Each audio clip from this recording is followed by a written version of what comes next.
ত্রিদেশীয় সিরিজে টাইগার যুবাদের আরও একটি জয়। দক্ষিণ আফ্রিকাকে 37.2 ওভারে 147 রানে অল আউট করে 123 বল হাতে রেখে 5 উইকেটের দাপুটে জয় পেয়েছে বাংলাদেশ অনূর্ধ্ব-19 ক্রিকেট দল।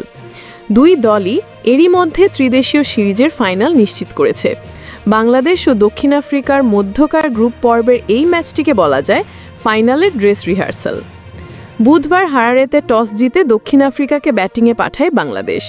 শুরু থেকেই বাংলাদেশি বোলারদের তোপের মুখে পড়ে প্রোটিয়রা। 45 রানের মধ্যে তাদের 5 উইকেট তুলে নেয় বাংলাদেশ। এরপর বলতে গেলে একাই লড়াই করে দক্ষিণ আফ্রিকাকে 150-র কাছাকাছি নিয়ে গেছেন বান্দিলে এমবাথা।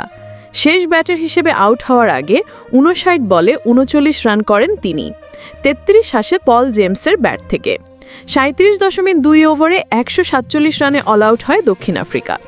বাঁহাতি স্পিনার সঞ্জিত মজুমদার 39 রানে শিকার করেন 4টি উইকেট। 2টি করে উইকেট নেন আল ফাহাদ আর শামিউন বশির। টার্গেট তারা করতে নেমে শামিউন বশিরের ব্যাটিং তাণ্ডবে 5 উইকেট হাতে রেখে জয়ের বন্দরে পৌঁছে যায় বাংলাদেশ। দলের জয়ে 36 বলে 6টি 4 আর 3টি ছক্কার সাহায্যে 52 রানের অনবদ্য ইনিংস খেলেন শামিউন। 47 বলে 43 রান করেন রিফাত বেগ। ASBD 24 সত্য প্রকাশে অপসীম। চ্যানেলটি সাবস্ক্রাইব করুন।